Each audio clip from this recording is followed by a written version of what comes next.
Rabbi Robert Barr here, and I'm delighted that we're able to share this Shabbat together. In these very challenging times, this is an opportunity for us to pause, to catch our breath, to think about our values, to gain some perspective on where we've been and where we're going. For the days flow into one another without interruption. Time races on. The Sabbath is our means to divert time, a stepping off point, pausing with friends and loved ones to observe, then rejoice in the wonder-filled coincidence of living.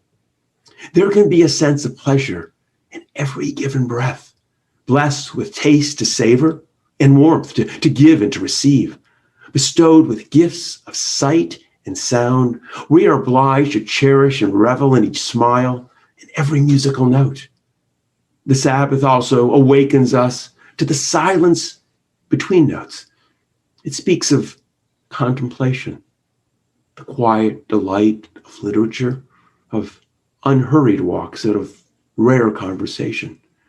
The Sabbath can be our interlude, our ritual pause in this lively current, our signal to step more lightly, to appreciate more profoundly, to dive more deeply into the questions that life is asking. Again, I'm Rabbi Robert Barr of Congregation Beth Adam. That's our bricks and mortar congregation in Greater Cincinnati, and Our Jewish Community, our online congregation. We've been streaming services at Our Jewish Community for over a decade. It was an opportunity for us to reach out to people around the world who found our voice of Judaism meaningful and profound. And in this age of COVID, when we are sheltering in our homes and staying socially distant, streaming services have become even more important. They let us remember that we're part of something larger than ourselves. We're part of a people. We're part of a community. And even though we're alone, we can join together for special moments to pause and to reflect together. And here at Our Jewish Community, we give voice to a bold, dynamic Judaism that we've been giving voice to at Congregation Beth Adam for 40 years. A Judaism that is more concerned what our descendants will think about what we have done than what our ancestors are thinking about what we have done. Because our concern is creating a bold, dynamic Judaism that incorporates modernity and science and new ideas, creating liturgy that reflects who we are rather than simply repeating the words that our ancestors wrote. We're not like them. We have lived in a world that they never could have imagined. And it is incumbent upon us to create a Judaism that's strong and vibrant, a Judaism that we pass to the next generation, informed by all the best knowledge that we have, informed by our own wisdom and understanding that we have gleaned. That's what we've been doing at Congregation Beth Adam for these past 40 years. And I am so pleased that you are sharing in it now with me. Now, one of the unique things about an online congregation and streaming services, you can chat. Now, you can ignore them if you want, or you could make the image big and you can push the chatting aside. But if you want to chat, let us know where you're participating from. And be sure the chats are welcoming and inclusive. And know, too, that people are chatting on different platforms. You don't see all the chats that are going on or all the different people. Some people are on our Facebook pages and some people are on our websites. So you don't really wind up interacting fully together. Only the people on each one of those platforms interacts with one another. Let us know where you're participating from, be welcoming and be inclusive. And I know as well that not everyone can participate at 6 o'clock when these services are streamed. Some people have to watch later, or they watch the next day or midweek. Whenever you are available to participate, we're glad you're here. You're part of this community. You're part of Our Jewish Community and Congregation Beth Adam. Now we're going to continue our service with the lighting of the Shabbat candles. The candles of Shabbat stand before us, waiting to meet the flame, longing to share their warmth, ready to shed their light. Like those who came before us, like all people, we find comfort and fear in flame, endless swirl of fascination, mystery and awe. Like those who came before us, like all people, we are graced with the desire and the will to understand. So we continue our ancestors' search for answers, pushing away the darkness of ignorance. The flames they saw as magic and beyond comprehension became flames of knowledge and hope. But still, we look with wonder, inspired by their beauty and power. We embrace the flames of Shabbat. We embrace the light, our vessel of mystery and understanding. As we light our Shabbat candles, we celebrate our journey, our quest, our moments of peace. May the light of our people shine. May the light of Shabbat cast its warmth in our homes. May these candles burn with respect for all who push beyond bonds of ignorance, for all who seek justice, for all who build community. May these candles burn with memory of all who came before us. May we draw on the many ways our people have given voice to their ideas and values. And may we add our own insight to their glow. Baruch ha'or ba'olam, blessed is the light within the world. Baruch ha'or ba'adam, blessed is the light within each person. Baruch ha'or ba'Shabbat, blessed is the light of the Sabbath.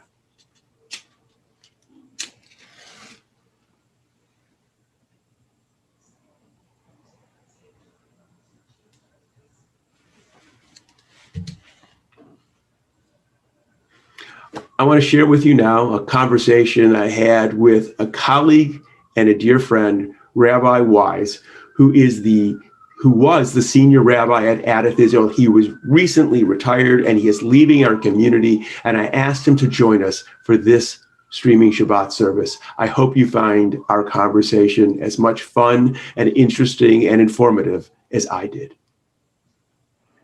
So I am delighted that Rabbi Irv Wise is joining us tonight for service. He is a colleague and a friend who has recently retired as the senior rabbi at Adath Israel, the conservative congregation here in Cincinnati. Typically, we would never been able to do something like this. He is at his congregation on Fridays, I'm at my congregation, but technology and pre-recording allows this to take place. We intersected early when we were younger, when we were both at the Hebrew Union College, Jewish Institute of Religion. You were a few years ahead of me, and I want to explore how you, having grown up in Cincinnati, went to Hebrew Union College, the seminary that trains typically Reform rabbis, but ironically, both of us went to the same place and neither of us served a Reform congregation. I guess that's a big part of our commonality. So thank you for joining us. Mazel tov on retiring. We see that you're packing up your books behind us because you're getting ready to move and to leave our community, which is sad for me because I've always found you as someone I could turn to and have a great deal of respect for. So how is it that guy growing up in Cincinnati, Ohio, winds up going to Hebrew Union College and has a circuitous route and comes back and serves the largest conservative congregation here? So. All right. First of all, thank you for including me in your Zoomed pre-recorded Kabbalat Shabbat.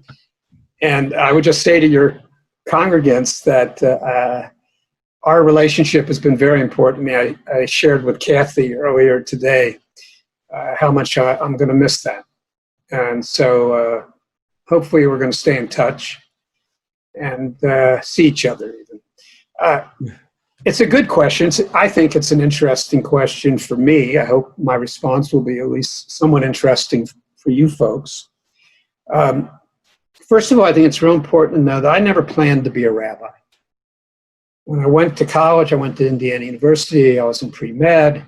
And my interest really was in psychiatry.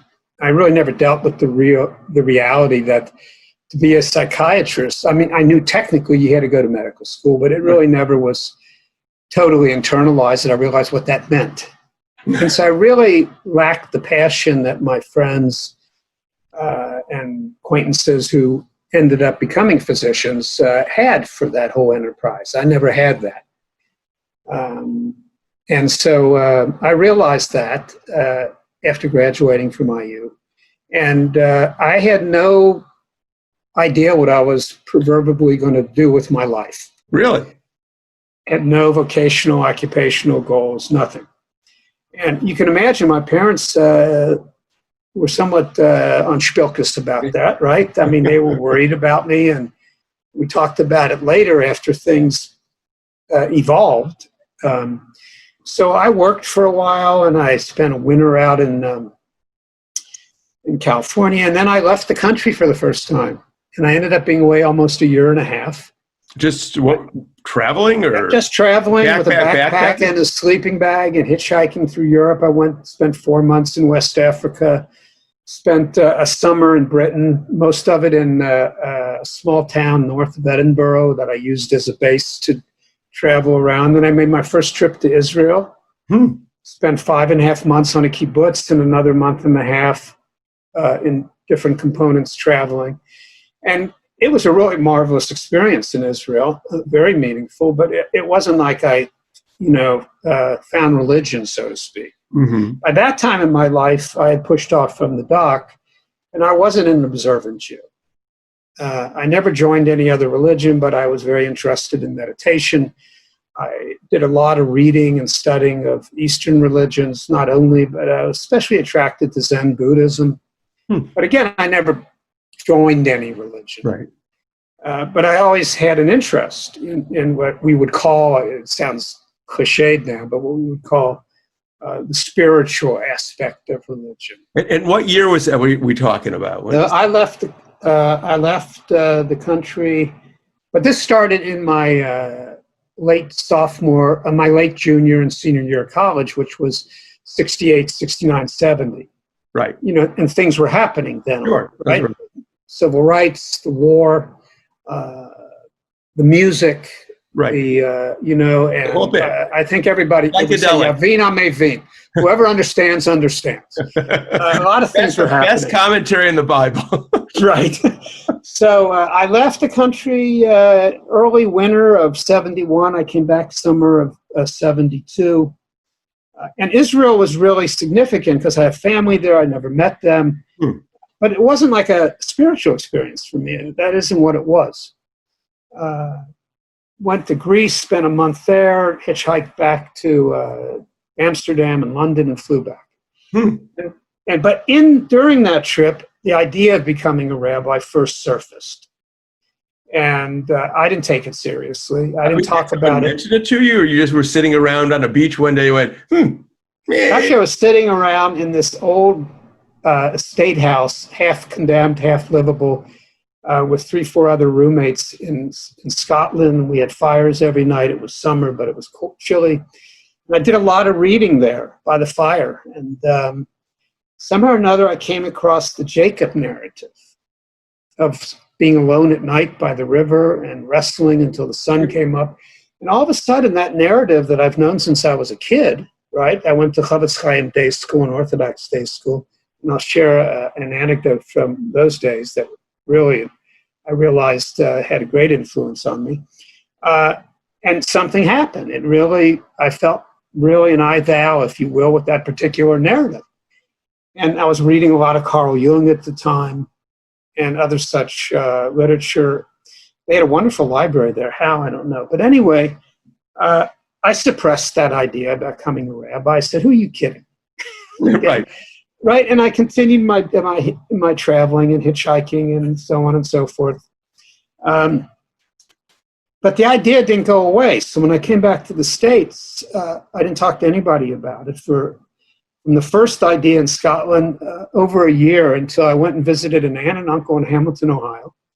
Oh, that's right. A physician and a nurse, and an aunt and uncle who, were just so special.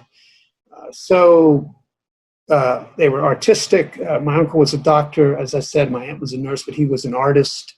And they were so open-minded. They were so important when I was hardly able to talk to my parents at that time that I was able to talk to my uncle and aunt. And I drove up to Hamilton, and I shared with them my idea. And they just encouraged me. So that's a wonderful idea, given your interest in religion and spiritual matters and all kinds of social and cultural issues and so on. Where do you think you would want to go to rabbinic school if you went? And I said, I have given that some thought. Obviously, I'm not going to an Orthodox yeshiva. Right.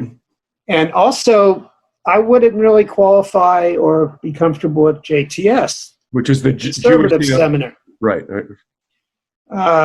Back then, I think they still have requirements for observance, but I would not have even approximated meeting them. Really? Yeah, oh yeah, they were really kashrut, keeping kosher, davening with tefillin every morning, et cetera, et cetera, et cetera. And I wasn't interested in that kind of approach to Judaism. I knew very little about HUC. And so I went over and I met with Rabbi Ken Ehrlich. He was the dean of students at the time. Sure. So what year would that have been? This is for my edification. What year? Because I'm trying to figure out when. That I can tell you exactly. That was in the summer of '72. Wow. I got back in the early summer, and I went over there, and I had to take the GREs, and I had to take what was that personality test? Oh, the MMPI. Yes, I remember. They used to the 400 questions. How are you? Yeah. Is someone following you? Are you depressed? Are you happy? Yeah. Are you? Actually, I think I flunked it, and the tester recommended I take it again. But anyway, what does that tell you about me, or about we rabbis? But anyway, I remember taking that too. Yes. Right. So I had a very good meeting with Rabbi Ehrlich, and my academic record at IU and ended up passing the MMPI finally, and my GREs. Next to you. Right. So I was granted an interview, and he was very encouraging. He was very supportive and encouraging. And one of the concerns of the interview committee, and then they sat me in a big circle. And I've been on admissions committees for in the last 3-4 years at HUC. It's very different now. But then he sat in a big circle, and there must have been 20 people there. Some of them knew my family and our traditional background, because I grew up at Chavetz Chaim and Orthodox synagogues. And we lived a conservative Jewish life. I didn't know, I thought we were Orthodox. We really weren't in our personal observance. Right. But our Jewish social milieu was Orthodox synagogues and day schools. And they were concerned about me going to HUC. Are you going to be able really to embrace Reform Judaism? Are you going to be able to represent Reform Judaism? And somewhat ironically, they were correct in that concern, although I have remained committed to Reform Judaism. I've maintained my membership in the CCAR. I have had rabbinic interns from HUC. I have been a guest teacher. And I've been on admissions committees and more, and I have a real devotion to HUC and in many ways to Reform Judaism to this very moment. So could you just help us understand how you see the differences between those movements? Because I think one of the challenges for folks is to understand, you go to a Hebrew Union that trains Reform rabbis, typically, though both of us went there and neither of us did that. Jewish Theological Seminary would train conservative rabbis. What do you see as the distinguishing elements between being a Reform Jew today, or when you were there, because I think it's probably changed even since then, between a Reform Jew and a conservative Jew? Well, let me answer it this way, Rabbi Bar. I think a lot of it goes back to the very inception of Reform Judaism and conservative Judaism in Germany in the early 1800s. And the fact that the first conservative rabbis were all Reform rabbis, and they all of them were first Orthodox rabbis, of course, because there wasn't anything else. And the reason that Zachariah Frankel and colleagues of his broke away from the Reform rabbinic movement was their appraisal that already, this is 1850, that it, quote unquote, went too far in moving away from tradition and all the requirements of observance that conservative rabbis, then the founders of the movement, felt were essential to maintaining the continuity of the Jewish people. So from the very beginning in 1850 to this day, conservative Judaism is a commitment, and this is my phrasing of it, but I really think it captures it and answers your question. conservative Judaism has always been a genuine, authentic effort to merge modernity and tradition, whether it was the modernity of 1850 or the post-modernity of 2020, knowing that that is a fluid dynamic. It's not stagnant. It's and so what the issues they dealt with in the late 19th century and the issues they dealt with in the early 20th century and the issues the movement is dealing with now reflects that. And increasingly, we have become, linguistically, this is an interesting phrasing, less and less a literalist and a fundamentalist movement. And the movement from the very beginning, but especially as it evolved, reflected the spirit of the times, which influenced Reform Judaism and does to this day. It also influenced conservative Judaism, namely a personal choice and autonomy. Right? The Enlightenment, Industrial Revolution, scientific critical study of religious texts, et cetera, et cetera, et cetera. And so, where the Reform movement based so much of its approach to Judaism on the, I don't want to oversimplify it, but I will, that the ethical commandments are eternal. Right. And the ritual observance-oriented commandments are a matter of personal choice. If you find them to be meaningful, a lot of people think if you're a Reform Jew, you don't keep kosher. Well, that's not it at all, right? Educated Reform Jews know I'm not discouraged to keep kosher. I'm encouraged to educate myself and study. And if I personally find a traditional observance meaningful, then certainly I should do it. The conservative movement is different in that there's a parameter, keeping kosher, observing Shabbat, etc. But within that parameter, you have choices. There isn't one way in the conservative movement to observe Shabbat. There isn't one way to keep kosher. There's a parameter that encompasses what we call the authority of tradition. And beyond that, then that is not within keeping of conservative Judaism. So, you can eat out in a restaurant. What you eat is what's critical, if you so choose to keep kosher that way. Right. But, a cheeseburger is a cheeseburger. So you're beyond the perimeter. Up. But within the perimeter, there's a number of ways to keep kosher. You can keep kosher just like an Orthodox Jew, or you can keep kosher in a very progressive way. So that appreciation of personal choice is reflected in our approach to the observance of tradition. Do you think so that Reform and conservative are moving closer together?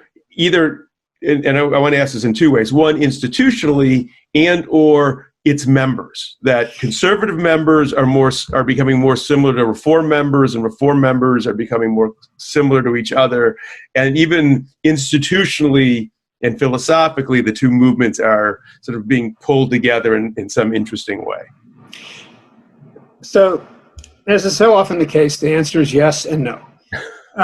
You were a rabbi a long time. That was often. I think the movements are becoming closer. The institutions, I think, do more cooperative things together. I think the curricula represents influence going both directions. I think to some degree, I don't know if it's leveled off already and maybe even reversed, that rabbinic students are more traditional. I have a sense that's sort of, I'm not sure what that is. You most likely know right, better than me. Excuse the phone ringing. I'm just going to let it ring. No, thank you. In terms of membership, I think there's definitely a lot more commonality in observance. Right. Certainly the left wing of conservative Judaism, if you will, though I hesitate to use that, but I think it works, it's descriptive, and the right wing of Reform Judaism, more traditional Reform Jews, are closer together. And I think that both movements' understanding of what's involved in trying to strengthen American Judaism and what the threats are, what the opportunities are very much becoming closer, and there's a lot more, as I said already, cooperative efforts together. I think it still remains significant that many members of conservative synagogues, I would say overwhelmingly the majority of members of conservative synagogues in the United States, do not follow the halachic, the observance guidelines of conservative Jews. Mm-hmm. You know the old joke, two conservative Jews talking to each other. One asks the other, do you keep kosher? And that conservative Jew says, no, but my rabbi does. Right. It's So poignant. Right. It's descriptive, and it's accurate. So, but nevertheless, members of conservative shuls still have, I can't tell you how many conversations I've had, including recently, about, when I go to synagogue, Rabbi Wise, I need that tradition. I need that ritual. I need that music. And the same is true for classical Reform Jews, right? They come to our synagogue, which is far from being an Orthodox synagogue, but their experience of us, given their reference point, classical Reform, okay. So let me share this anecdote, because I said, we're not really fundamentalistic. We have critical study of religious texts, and we think halakha is evolving. The old observation that conservative Judaism always gets to where Reform Judaism is. It just takes us longer to get there, right? Like ordaining women as rabbis, officiating at GLBTQ weddings, right? And those are just two examples. Right. So we're 100% divide on interfaith. That's probably the single biggest divide, right? Presently, but that's evolving too, because previously, with conservative rabbis, we weren't permitted to go even attend interfaith marriages. But now, and I'm not sure exactly where it is because I haven't kept up in recent months, but is that now a conservative rabbi is permitted, and please don't quote me on this because I don't know what the letter of the law is here. We're permitted to attend interfaith marriages when we have reason to believe that already the couple is committed to having a Jewish life and raising Jewish children, and or we have reason to believe that by our being there, that will help that happen. Okay. And that's recent. That's just in the last few years. So it's really, again, fluid. It's very fluid. So let me share this anecdote. And then we're going to pull it together. We have a couple more minutes. Okay, so when I was I went to Chavetz Chaim Day School. Orthodox. Strictly Orthodox. Started after World War II by Rabbi Eliezer Silver. And actually my grandfather, A.B. Wise, and others were among those who started it. And it was like a Lithuanian cheder. And I went there from preschool through 6th grade. By the way, half of my class of 12 or 14, when I graduated from 6th grade, were all born in DP camps. Really? Their parents were all survivors. They were literally 6 of 12 or 7 or 14 were born in Germany in DP camps. And that was a very important influence in my life, because we learned about the Holocaust much earlier than most Americans, not just kids. Because we were with these kids who were born in Germany, and we had women survivors who served us meals, who were ladling food and all of that, and they had numbers on. So that obviously forced us to ask what that was about. So we were really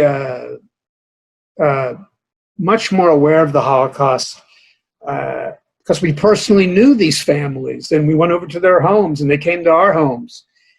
Anyway, so we went and did field trips. And one of the field trips we did more than once was to the Natural History Museum.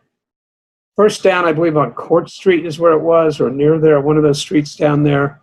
And then it moved to the Eden Park, next to where WCPO is. Right. So I came back from one of those field trips, and I was in 6th grade. And later that afternoon, we had the half day of Jewish studies, and all the Jewish studies teachers were Orthodox rabbis. And so I asked my teacher, Rabbi, I just came back from the Natural History Museum, and we looked at these fossils from millions of years ago. And yet, we learned here, and including from you when we studied Breshit, not Breshit, Bereshit. With Genesis, we learned that the world's only 5,700 some years old, right? And I said, how am I to explain that? And he told the class, I asked the question, and I think I asked it respectfully and genuinely. And he said, God put fossils here to test our faith. So that was, really a fundamentalist approach to religious Very much education. So. And then, wow. And I didn't realize then, but it didn't sit right with me then. I do have a clear memory of that experience. Mm-hmm. And I realized later how indebted I was to that experience because it freed me. How so? Because I realized I don't believe that. Wow. Okay. And I realized that was the beginning of my theological liberation. If that's not an inappropriate description. No, I think that's great. And I was indebted to the whole experience and to that particular rabbi. And I never, if you will, looked back theologically. Right. And then you've had just a really wonderful 40-plus year career as a rabbi, serving Hillels and serving a congregation, working at the Hebrew Union College for a point. And it's just, I really appreciate you taking the time and sharing your journey, your exploration of these issues. I think one of the challenges oftentimes is we don't have opportunities to talk to one another about sort of the deep questions about understanding the movements and where they're the same and where they're different. We're often so concerned about the moment, we forget to talk about how did we get to the places we are. And with your permission, just to share, like I said, I never planned to be a rabbi. And then I became a rabbi. And when I was ordained in June of 1979. And, right, you were ordained 2 years before I was, right. Okay, and I never, ever intended. First, I didn't intend to be a rabbi. And Kathy and I never intended to be back in Cincinnati and be the rabbi of Adath Israel. And here I am, a rabbi at Adath Israel. And interestingly, Kathy and I got married at Adath Israel. Really? Wow. And a day and a half later, we left for Jerusalem and never, ever intended to come back to live in Cincinnati. That's interesting. Let alone be a rabbi at Adath Israel. That's interesting. I still remember coming the first time I came to Cincinnati was to interview at Hebrew Union College. I never expected to spend my career here. That was never my intent, though. Just a point of clarification. I decided to be a rabbi. I think I announced it in the 11th or 12th grade. Everyone was shocked because though I grew up conservative, I was very non-traditional. And so I always joke that somehow we sort of passed ships in the night one night. And but the best part, I have to say, one of the best parts of being in Cincinnati as a rabbi has been having you as a colleague. So thank you for taking the time. Thank you. I appreciate you sharing your expertise, and know that you can join us any Friday night now. What we can do is we can always record, so you don't have to worry about Shabbos, and we can talk about the great Jewish questions, because I have to imagine one of the hardest things about being a retired rabbi is not having a pulpit. When you have that talk, you just have to give. So I should say, some of my best older friends belong to Beth Adam. And they're sworn to secrecy. That's great. Well, I appreciate you. Take care. Be well. Be safe. Stay healthy. Give my best to your wife. Thank you. Thank you, Rabbi Barr. Thank you. I'm going to miss Rabbi Wise. He was a wonderful colleague and a dear friend. I enjoyed the times we shared together, and I learned much from him. He helped to make our Cincinnati Jewish community a stronger and a better one. We're going to continue with the sharing of the virtual challah. We share a virtual challah as an affirmation that we are part of a community. And though we are separated by distance, we are connected by something strong, our values, ideals, our sense that we are part of this community together. At this moment, we come together to welcome the Sabbath. We take pause, breathe in life, and reflect on the importance of our lives. We feel the touch of the Spirit on the body, the warmth of fellow human beings. We embrace our uniqueness and our diversity. our capacity to create, to explore, to change our world.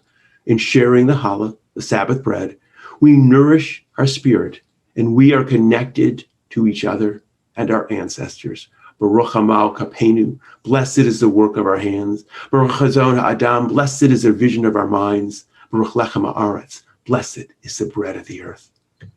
And then if you have some wine or some juice, join with me. Life is a wondrous gift. The mind observes with awe, and appreciation flows from the heart. Life's joyful bounties are unveiled. Such treasures abound in ordinary moments. A familiar face, the simplicity of a smile, tender kisses, the warmth and security of a hug, enchanting melodies, the grace of dance, the coolness of sculpted marble. A remarkable story. The complexity of atomic structure, thunder's reverberation, the shimmering of the rainbow, intoxicating rose petals. These moments become opportunities to affirm that which is good. As we lift the cup, a tribute to life's enchantments, may we find joy and contentment in our human endeavors. Bruchim chachayim ba'olam, blessed is the life within the world. Bruchim chachayim ba'adam, blessed is the life within each person. And so we say, l'chaim, to life.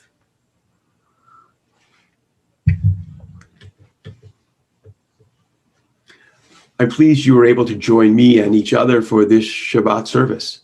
I hope you join me again next week, same time, same place, but always know you can watch our streaming services and archives. So if you're watching for the first time tonight, perhaps you can go back and see other services and other conversations that I have shared with people. Please feel free to go to bethadam.org. That is our congregational website. And there you'll see upcoming events. Many of them require Zoom links. So if you're interested in participating, you're going to have to send me or our executive director an email to receive that Zoom link. So I'm pleased you're here. I'm pleased we were able to share this time together. And we close with the words we close with each week. May we know blessings those who are near. May we know blessings those who are far. And may this Sabbath bring its goodness to everyone soon, wherever they are. Shabbat Shalom.